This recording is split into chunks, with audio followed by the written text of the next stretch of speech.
all of this that I built here without you, later down the road, if you wake up one day and decide you don't want to do this, you don't get to take that from me. Mm-hmm. He's done miracles on me.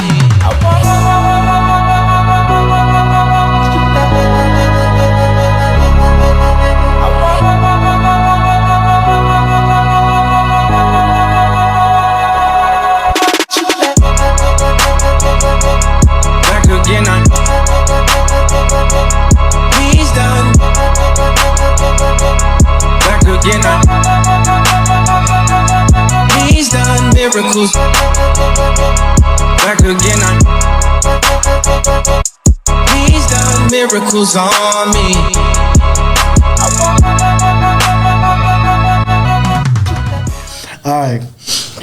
All right. Is it a red flag for a person to refuse to sign a prenup?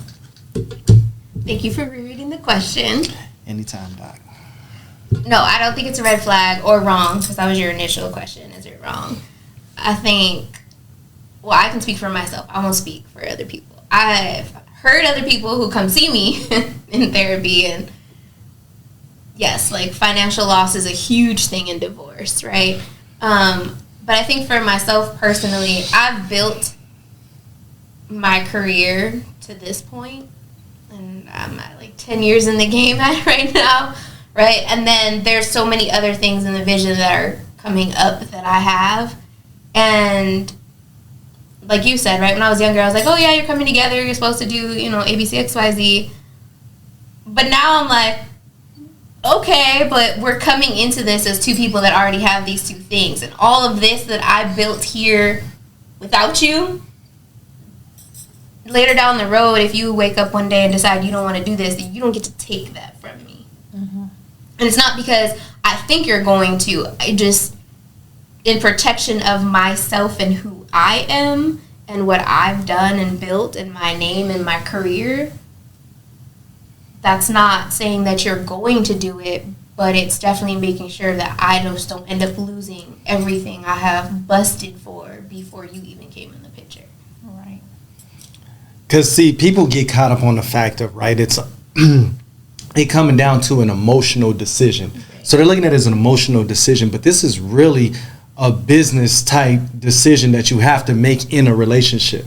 Because if you built a business and you let so-and-so just come into it, and it's like they never knew how it was built, never did nothing, never was there, the hard, lonely nights and the grind to get there, but they get to walk away with half. Right. Is that fair? Now, if it's somebody else who's been in there in the trenches and you built up together, that's different because they've endured all the long nights, all the problems. That's something different. But because I was going to say to you after you answered, it looks like to me, visually what I was seeing was like your degree after all these years being ripped in half, not as being devalued, but ripped in half, and here you get to have half of my degree. Now you're Dr. So-and-so and stuff like that, which is not even like logical, but that's why I wanted to say it like that, because it's not logical. You didn't earn my degree, so you can't get the doctor name without putting it in for yourself. Well, and I think that segues, this is not a question, but we're here, so I'm just going to do it. But we've had this conversation in the group chat, right, with when people are like, oh,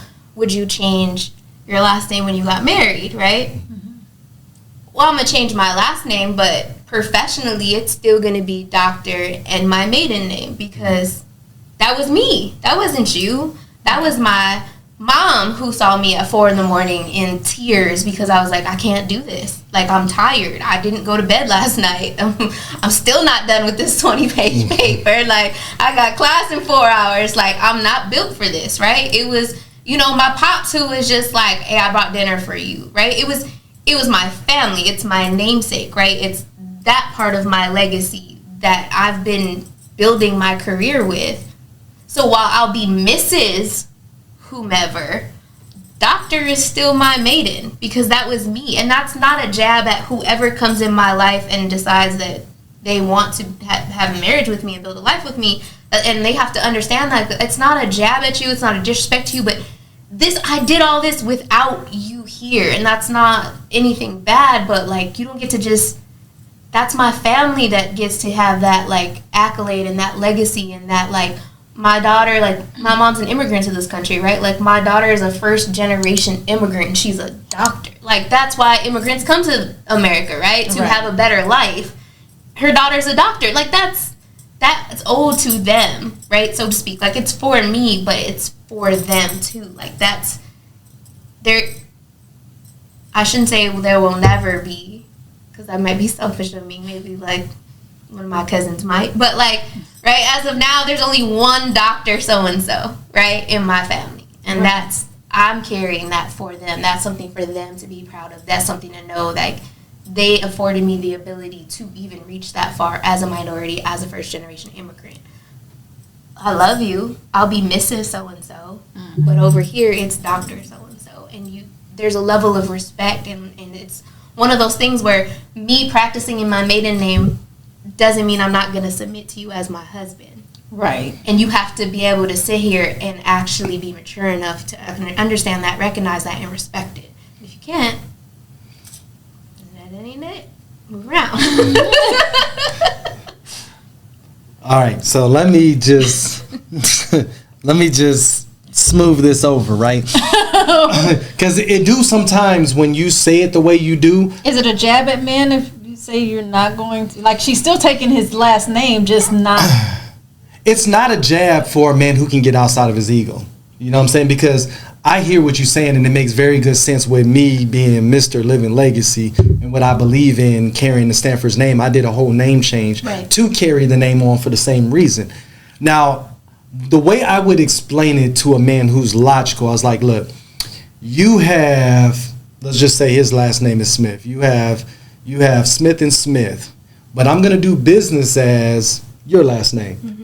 It's still under this, and paperwork and everything says it's this. Right. And when they track it up, number, my driver's license, everything will go there. But when the public sees it, because this name has already been built, correct. And if I change it, we literally have to start over again. Correct. And if you've ever started a business over and trying to build it out the ground, that's why Jada Pickett Smith, she kept her name but picked on Will's, because of course that's definitely a boost up. If you're taking up, let's just say you married Dr. Oz, and I'm saying you was because I think he's married, but anyways, if you had Oz in your name, like, that'd be like, okay, well, shoot, that would just be a jump up, right? Mm-hmm. But if you had to start over with a whole new name and stuff like that and rebranding, that literally would have to be. Because if I erase my professional name, right, the research that I've had published, they're going to ask, who's that? Because that's no longer the name I'm under, but that's still me. And that's the thing that I was going to add into, because, like, so for all my books that I published previously, they're all Stanford. So if I get married, then I change my name and I publish anything else. It's a separation of where you can find these books. Oh, you got to find these under this name, but these are under this name. Like, no, right? Like, professionally, I'm going to continue with this name. Right. And it don't mean I don't love you. Right. Professionally, my degree, professionally, my completion of my postdoc, all of that is in this name. Right. I would have to change all of that for those identities to merge, which is starting over. When we come together at this part of our life, we're not erasing over here, because the part is we're supposed to keep building and going further. Right. If I erase all of this, I'm literally erasing 10, 15 years worth of work. And would anybody else do that? And I understand, like, in times of when you get emotional, that's where this actually aligns with prenup. So your name changing and business and all that, all of this kind of falls under a business type situation in a personal relationship, right? So it's the moves that you have to make. And to be totally honest, when I've looked at prenups, most of the people who sign them are the smart ones, because they come out better, because it already tells you what you're getting in there. So even if you know it don't work out, it's still better than what you was doing before you came into the situation. Yeah, so it's like, I'm going to look out for you if it do go bad. But if it don't go bad, we just keep riding this thing out. Right. And you just keep getting the benefits. But if it do go bad, then, you know what I'm saying, you still going to walk out with a bag, so you straight, you know. So, I don't see nothing wrong with it at all whatsoever. So, yeah.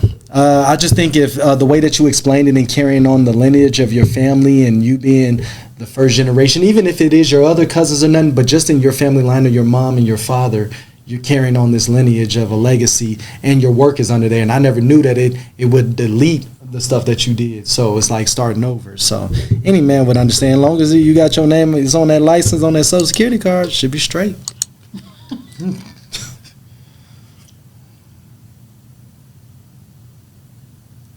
All right. I would say this. What is... I would say this mean. I'm not reading it the right. I'm changing the question. Because a lot of these questions go for men and women, so I got to stop asking the question in that aspect, but it's just going to be a man's perspective to a woman. So that's why I keep reading it and doing it that way, because it's more natural for me. But anyways, what do you feel is the number one thing a man should have together before he gets married? The number one thing? The number one, top of the list. I need this right before we get married.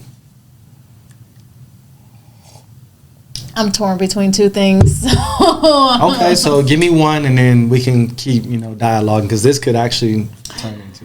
I'll be exhaling a lot. Waiting to exhale. Well, you ain't holding your breath. I'm not saying that you even have to have this all the way completely together, because I don't think any of us do. But you need to have a handle on your mental health and dealing with your past traumas and actually seeking to get help for those things, knowing what your triggers are and different things like that. Because if you don't, you're bringing baggage into a relationship, and you're ultimately will end up putting that on me. And I am not about to do that. I'm not about to carry all that stuff. You got to work on you first, because, and this is something that, like, I say, not to everybody, but I've said it a few times on social media, like, find God, find yourself, then come find me. Like, you need to have that relationship with God, number one. You need to figure out who you are before you can come try to be in a relationship with somebody, which goes back again to purpose and vision, all this stuff. All of that is tied into one. Get yourself together first in that aspect, and then everything else can fall into place. One of the things she told me, and I'm saying she as a doctor, in a doctor aspect, she says people who are sane normally go get therapy for the ones who don't go get therapy. Facts. Because they keep backsplashing on you all the other stuff that they have and bringing into your life, and you were like, man, I was much better before I met this person. I wish I never met him. Or if I did meet him, I walked the other way. I ain't gonna say that song, but yeah. And I wish I never. You know she good for it.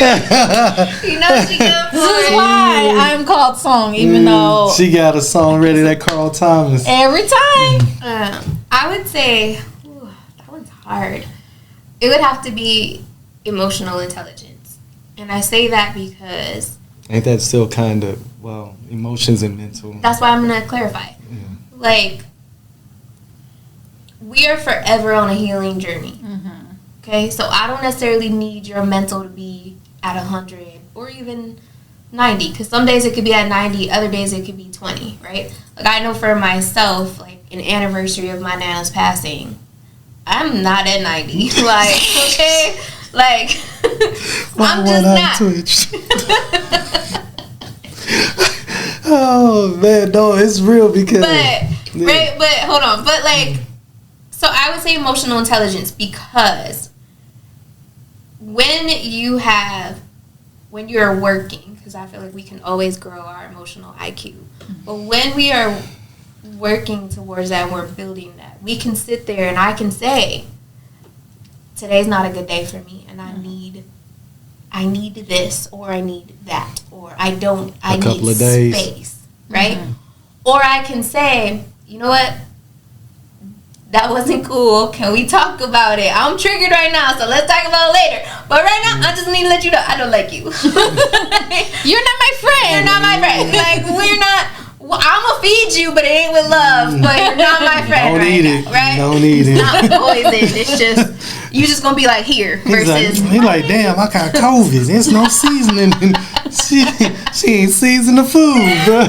Right? But, like, emotional intelligence, though, because if you're going to marry someone and run a household and be a leader be a role model and be that strength and that pillar for your family, for your wife, for your children. I need you to turn around and walk in the door and say, babe, today was a hard day, and this is what I need. Communication. I need you to walk in the door and say, see, it's chaos, and be able to walk in and help figure it out, right? Like, I need you to walk in the door and... What? You ask.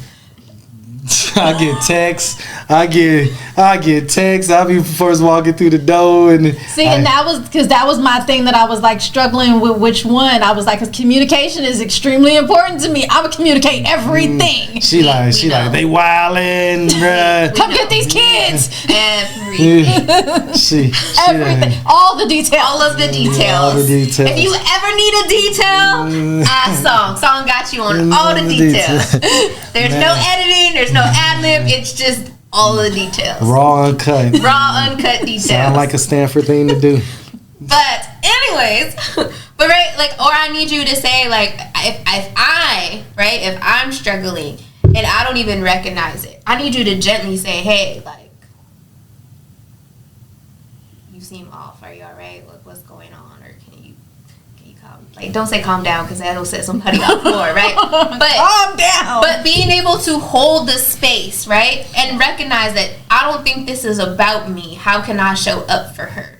And I feel like if you are not working on your emotional intelligence and you don't even have a slight level of foundation of emotional intelligence, how can you do that, right? Because having a baby is traumatic, right? Hormones, labor, delivery, all that. If you expect your wife to be in a good mood 24/7 after a baby and you don't know how to handle that, like, you're... Postpartum. Right, the household's going to crash and burn, right? Mm-hmm. Because now you're even more so being asked to step up in this moment because she just went through a traumatic experience, right? Yes, you have a life. Yes, it's beautiful, but there's sleep deprivation and the hormones, your body, like, all of it.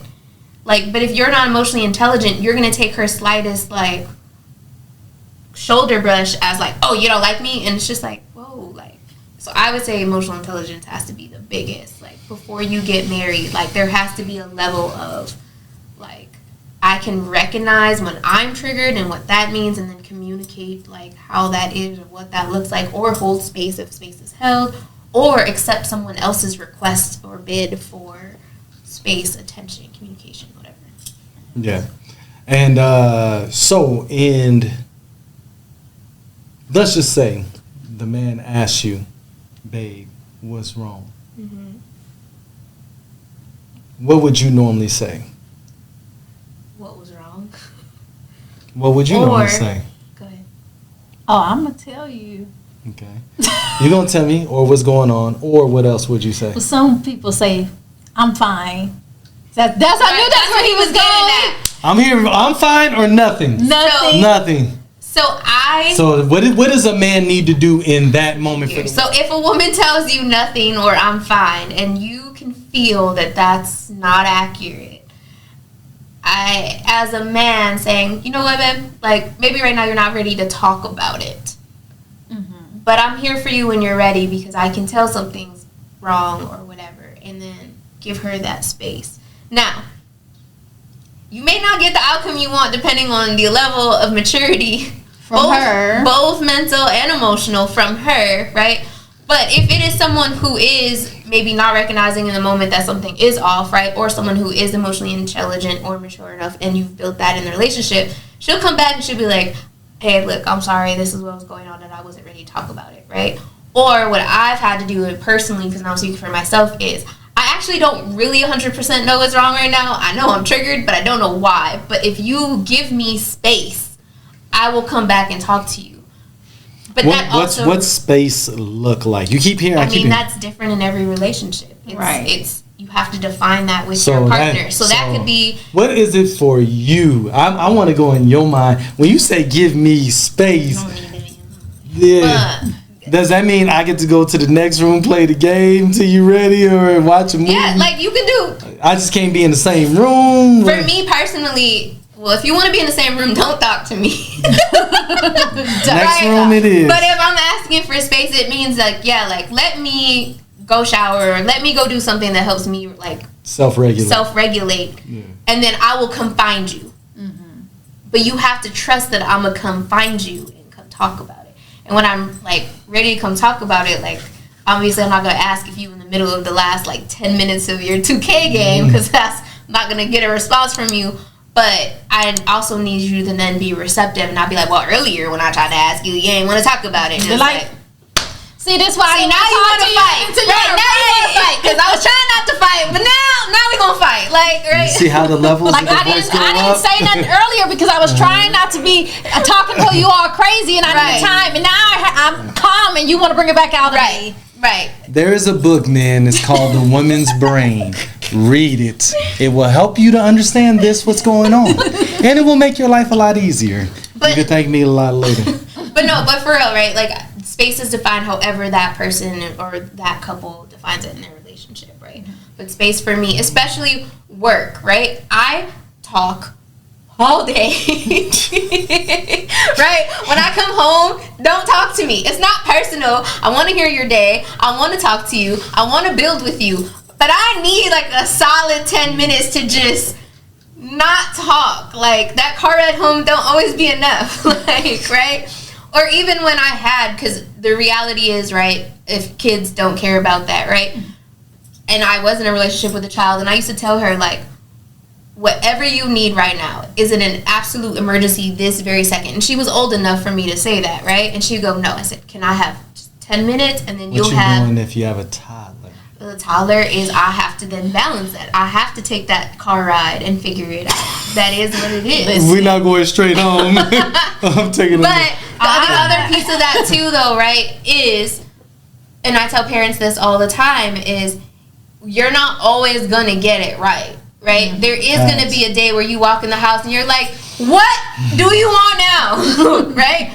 But you have to then be able to turn around and repair and say, like, you know, Mommy was really tired. I'm sorry. Like, now I'm present. You have to be able to bring it back full circle. I'm not saying it's going to be sunshine and rainbows every day, but the part that's most important is if you can bring it back, right? And if you have a partner in your life that does understand that component of you, your partner will be present for those first 10 minutes you walk in the house and you give your baby a kiss, and then you have your 10 minutes to woosah out because your partner has your baby. But that's, right? No, let it out.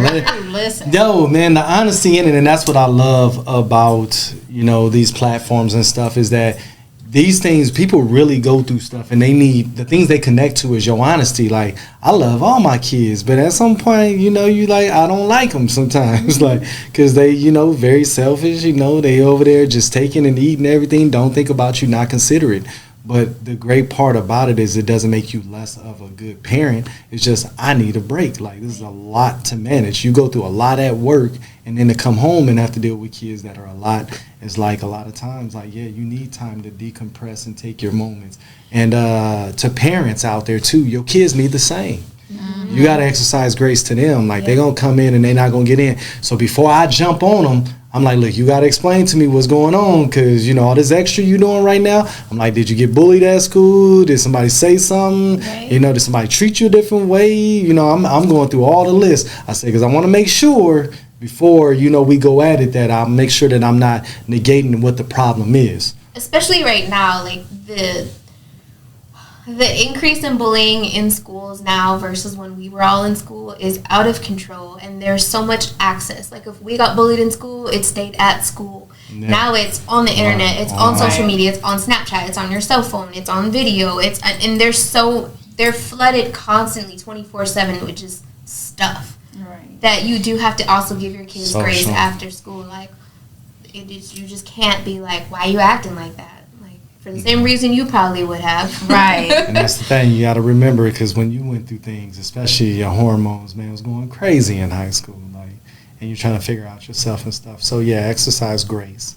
And that's why it's also important, like, to take that time to just have one-on-ones with them. Like, hey, you know, if you're not having a good day or whatever, well, okay, let's go get some ice cream or something. Let's go, like, take a walk somewhere. Tell me about what's going on, and just, like, be able to connect with them to let them vent and let it out. So then it gives them a safe space as a kid, and not jumping down their throat. I can't believe you did that. Like, because then they won't want to share anything with you. Right. And then where do they go when they're frustrated and stuff? They're gonna go probably to people that you don't want them to go to. So hopefully an aunt or yes, or something like that. That's what also takes a village, right? And you as a parent, right, being able to say, "Sis, I don't got it today. Like, can you tap in?" Oh, definitely. Like, listen, I'm grateful for my village because, like, I'll just get in the car and just leave. Look, she comes. I find her in the garage eating Chick-fil-A, like.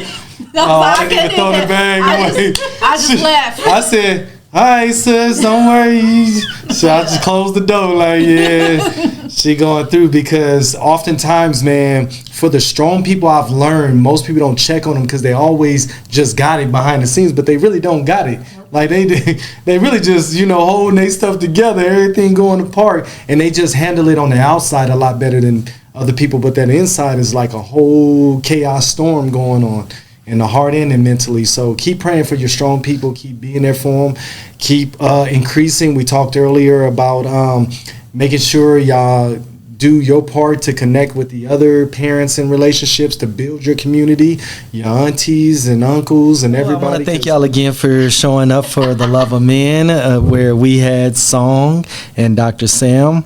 And continue to tune in, like, subscribe, share, all the things. That's great. DMs are open for questions, comments.